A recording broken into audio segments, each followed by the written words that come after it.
Na mensagem de hoje, quero pegar esse versículo que está ali colocado no slide, que é do Salmo que nós lemos nesta noite. Guardo no coração as tuas palavras para não pecar contra ti. Que o nosso Deus Todo-Poderoso, Pai, Filho e Espírito Santo esteja sobre todos nós neste momento e que o nosso coração esteja também disposto a ouvir, que os nossos ouvidos estejam abertos para ouvir a palavra do Senhor, também que Ele nos dê força para caminharmos em seu caminho dia após dia. Amém. Esse versículo ele começa com a palavra guardo. Vem do verbo guardar. Verbo é uma ação. Verbo não sugere uma situação de ficar cômodo, mas todo verbo ele gera e ele sugere uma ação. Traz a ideia de vigiar. Guardar é vigiar, com a intenção de defender ou de proteger. O ato, ou todo ato de guardar, traz consigo um propósito, uma meta. Por exemplo, os soldados guardam um acampamento. Por que os soldados guardam um acampamento? Quem serviu aí sabe por quê, e a gente tem noção do porquê. Para que todos fiquem bem. Os soldados que estão em guarda, eles estão cuidando dos demais que estão dentro de um reduto, dentro de um forte. Os policiais guardam a cidade ou a sociedade da marginalidade. É uma ação dos policiais. Exige movimento, eles estão guardando para proteger as pessoas do bem. Guardamos a colheita no celeiro. Exige ação, eu tenho que pegar a colheita lá na lavoura e trazer para o celeiro. Com que propósito a gente faz isso? Para protegê-la da chuva, porque chegou a hora de colher, e se não recolher ao celeiro, vem a chuva, pode apodrecer na lavoura, e também para poder mandar esta semente a outros lugares a fim de gerar renda, comercializar, gerar alimento para as pessoas. Guardamos a escritura de um terreno. Penso que muitos de vocês têm terreno e vocês precisam saber aonde está guardada a escritura. Se vocês não souberem onde está guardada a escritura, não tem problema, mas o dia que vocês quiserem vender a terra, vender a casa ou assim por diante, vocês vão precisar dela. De uma forma ou de outra, vocês vão ter que dar um jeito. Então nós guardamos a escritura de um terreno, de uma casa, de uma fazenda, para quê? Para que o dia que nós necessitarmos dela, ela está ali à disposição. Enfim, é uma ação que a pessoa faz com um propósito definido. Eu guardo com um propósito. O que é interessante observar, pessoal, é que pode-se guardar até mesmo uma pessoa. Nós temos ali crianças pequenas no culto. Essas pessoas precisam de cuidado. Então, ou de um idoso, ou de uma pessoa enferma, nós guardamos ela, nós cuidamos dela. Com que finalidade? Para que ela fique bem. Para que ninguém faça mal a ela. Na situação do nosso texto, o salmista diz que vai praticar uma ação. Ele vai praticar uma ação. E que ação é esta? É de guardar. É de guardar. Porém, guardar o quê? Eu sei que vocês estão guardando alguma coisa. O salmista disse: eu vou guardar, mas eu vou guardar o quê? Ele disse: a palavra do Senhor. Vejamos novamente o texto: guardo no coração as tuas palavras para não pecar. Para não pecar. É muito importante nós observarmos por que a Escritura cita tantas vezes o coração, ou no coração do ser humano. Primeiro lugar, a Escritura cita o coração, o nosso coração, poucas vezes como um órgão do nosso corpo. Mas ela também cita o nosso coração como sendo a sede, o centro de nossa vida. Quando a Escritura se refere ao coração, ele está indo lá no cerne, lá no centro da nossa vida, daquilo que mais importa para nós, onde são guardadas as emoções e o centro da vida espiritual está ali. Sempre trata do coração como sede das emoções, a sede do mal e do bem. A Escritura então reconhece o coração do homem como sendo o centro, aquilo que é fundamental para a nossa vida. Eu quero que pensemos em primeiro lugar no coração como sendo um órgão humano. Nós não conseguimos viver sem ele. Até a máquina, durante uma cirurgia cardíaca, por um tempo a máquina pode fazer o serviço do coração. Mas o coração precisa voltar para o lugar dele. O coração precisa voltar a funcionar. Olha alguns textos do Antigo Testamento, quando eles apontam para o coração do ser humano, ele diz assim, 1 Samuel: tão somente, pois, temei ao Senhor e servi-o fielmente de todo o vosso coração, pois vede quão grandiosas coisas fez. Fielmente servia ao Senhor com todo o seu coração. Aqui ele não está tratando só do coração nosso, mas ele está falando de todo o seu ser, que faz referência lá no Novo Testamento, de toda a força, de toda a mente, de toda a alma, servir ao Senhor. Jeremias 32:40 diz assim: farei com eles uma aliança eterna, segundo a qual não deixarei de lhes fazer o bem, e porei o meu temor no seu coração. Deus está dizendo: eu vou pôr o meu temor. E esse temor não é medo de Deus, mas é confiança em Deus. Aqui Deus não ia colocar um medo em nosso coração para termos medo dele, não. Ele coloca esse temor, ele é confiança em Deus. E ele diz: lá no coração. E no coração que se realiza a conversão de Deus. Quando nós somos tirados e colocados dentro da fé cristã, diz assim o salmista: cria em mim, ó Deus, um coração puro e renova dentro de mim um espírito inabalável. Ele está falando: Senhor, não muda somente o meu pensamento, não muda somente as minhas palavras, mas muda o meu ser, muda lá dentro a sede, o centro da nossa vida. Porque se a mudança não acontecer dentro do coração, não haverá mudança.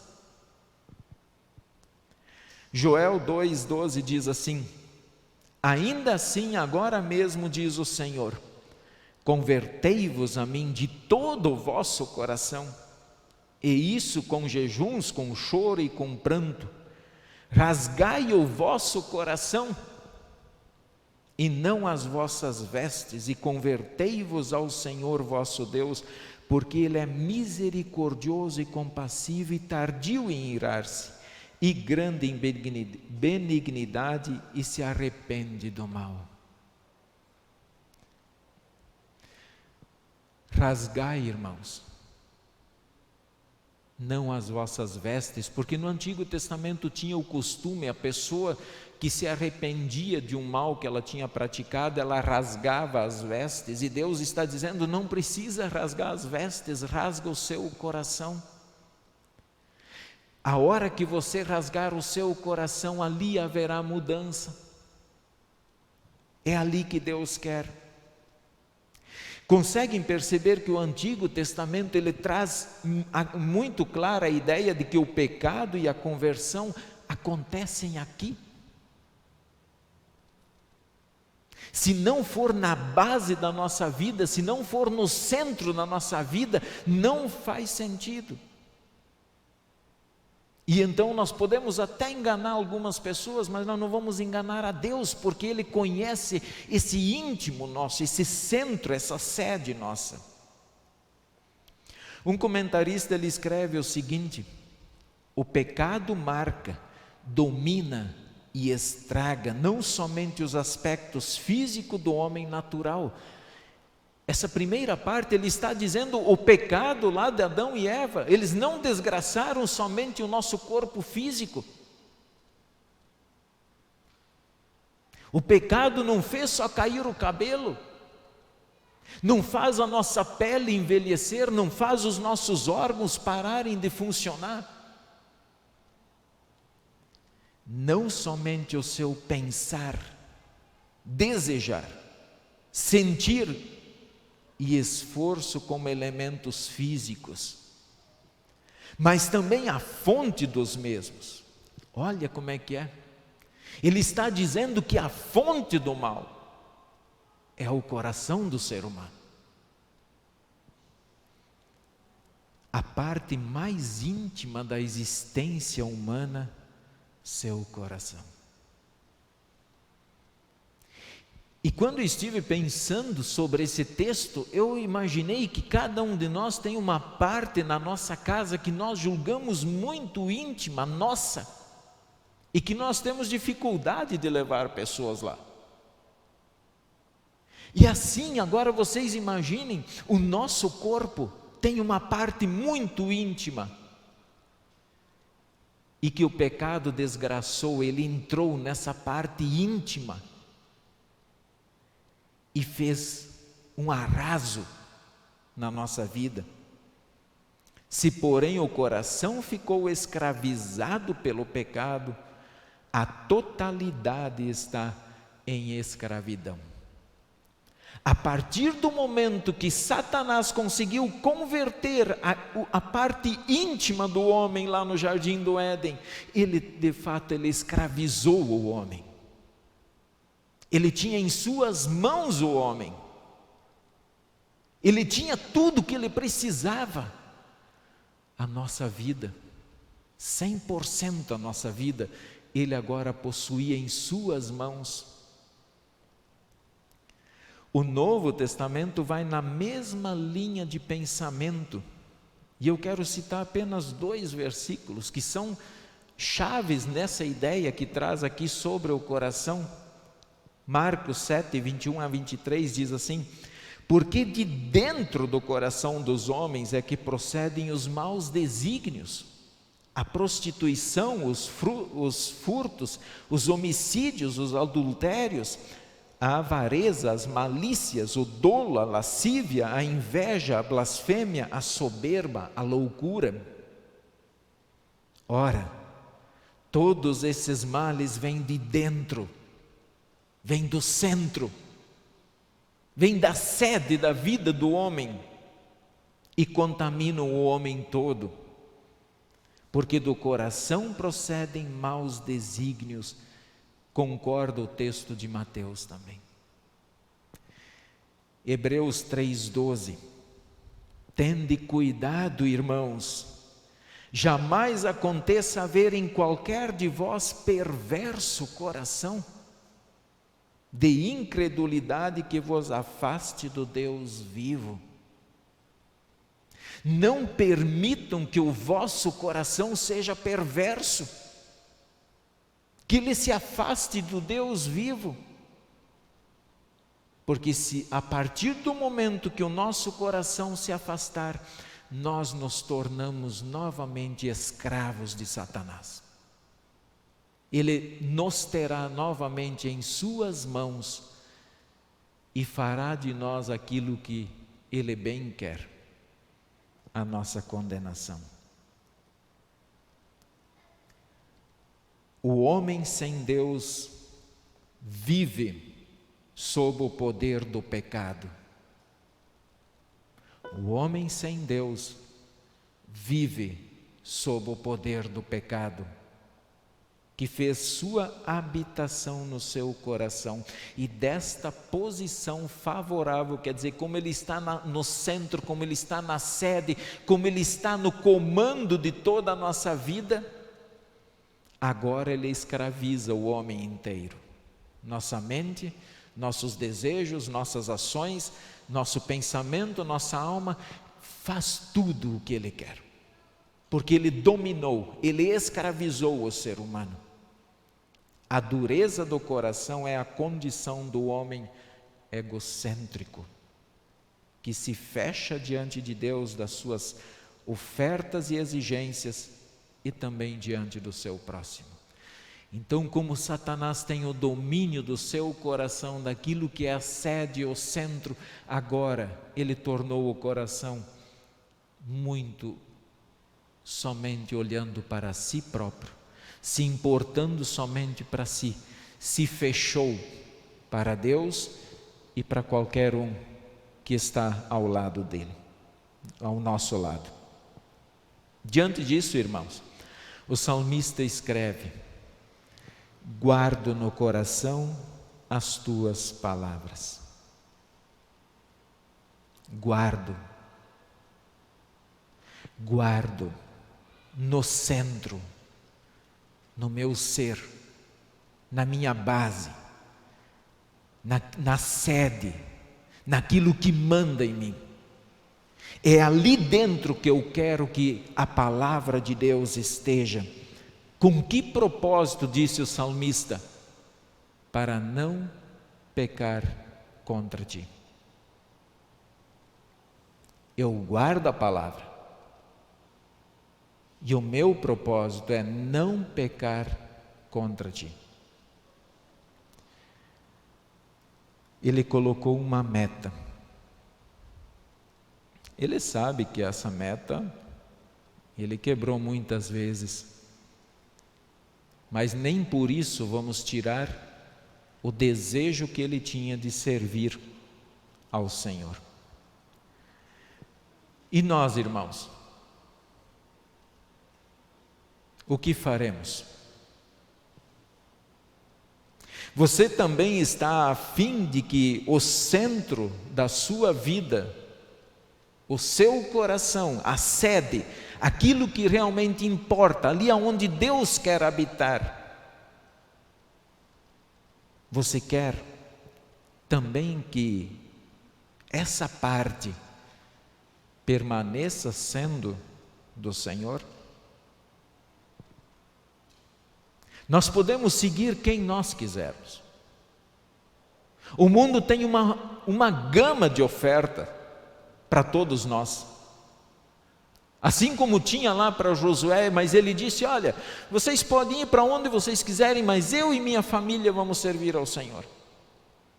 Então, com isso, Josué estava dizendo: o centro, a sede, aquilo que importa, isso vai permanecer sendo do Senhor. Nós podemos servir quem nós quisermos,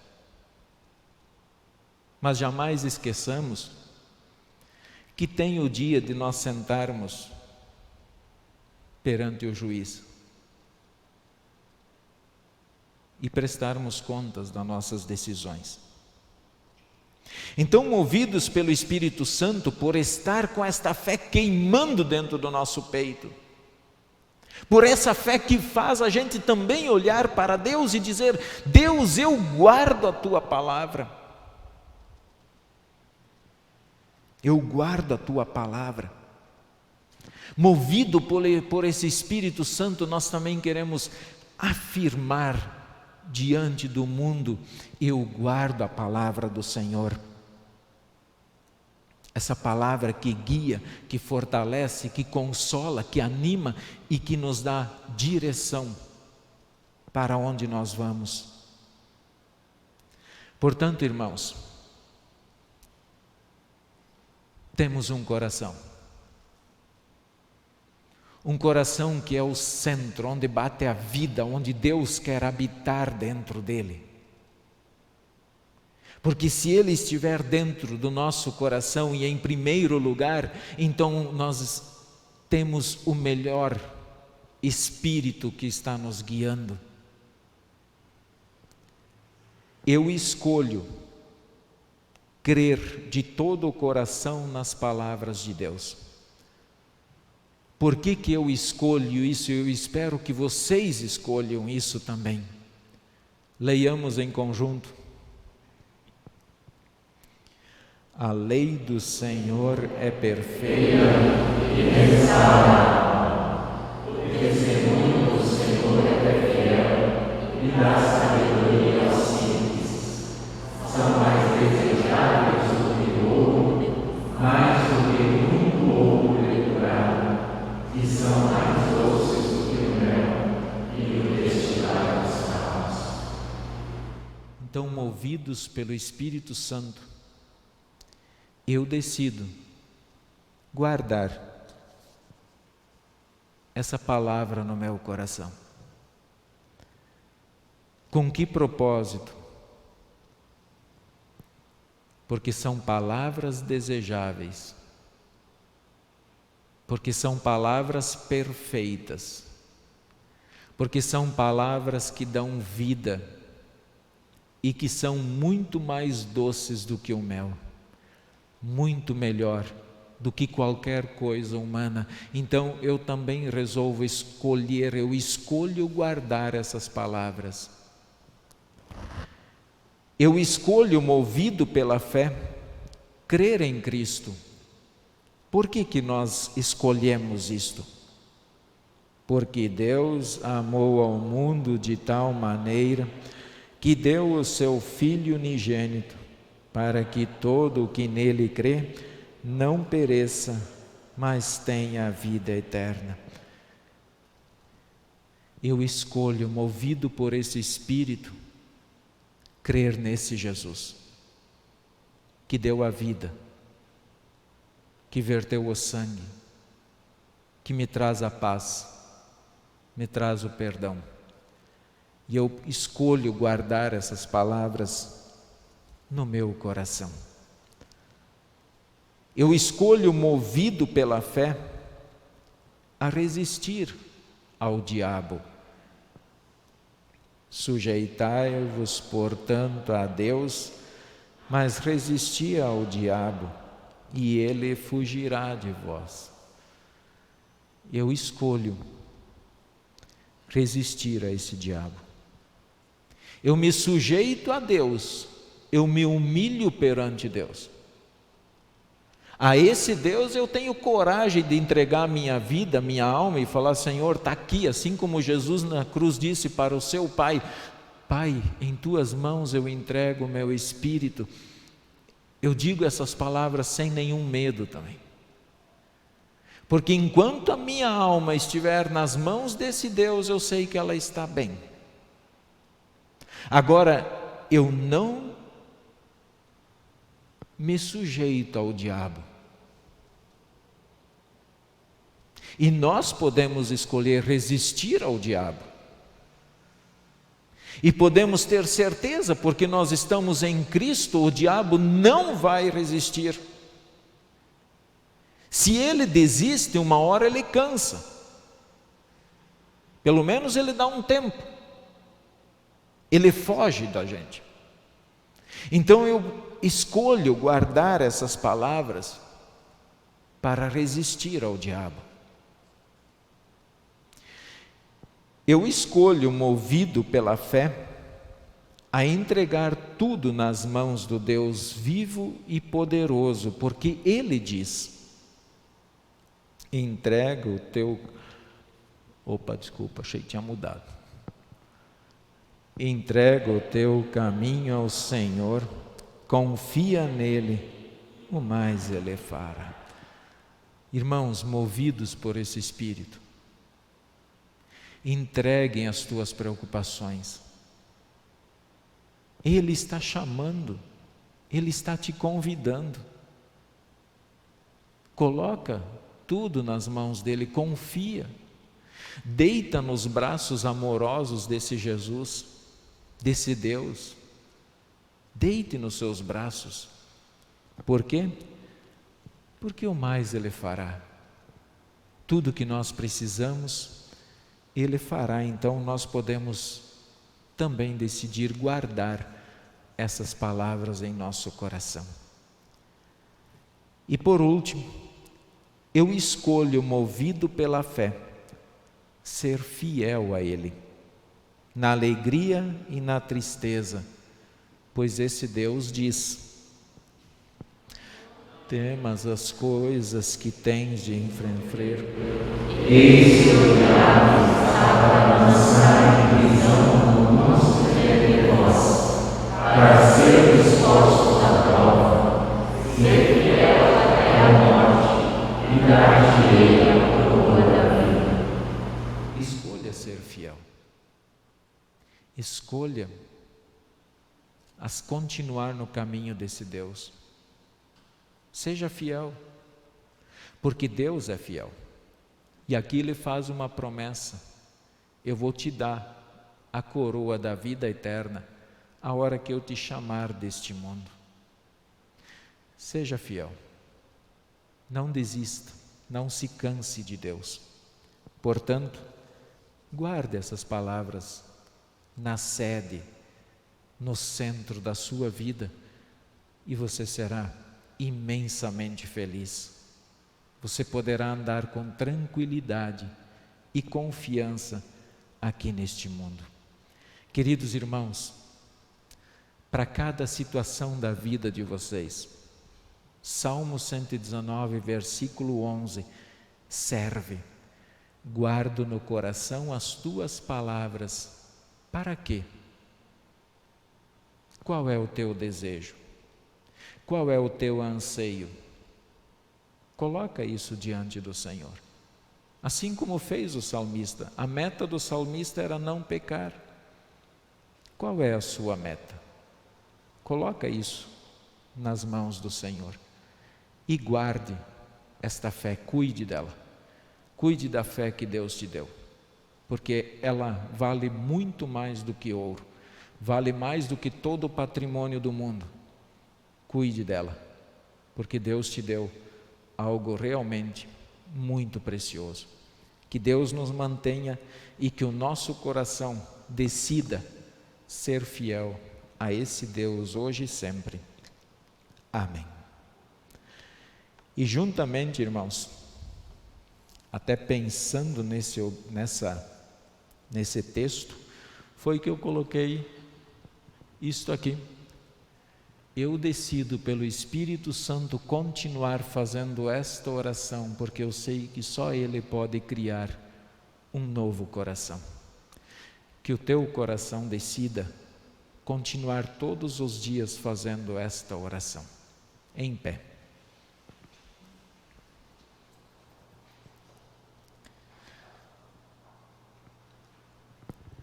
Cria em mim, ó Deus, um puro coração. E remove em mim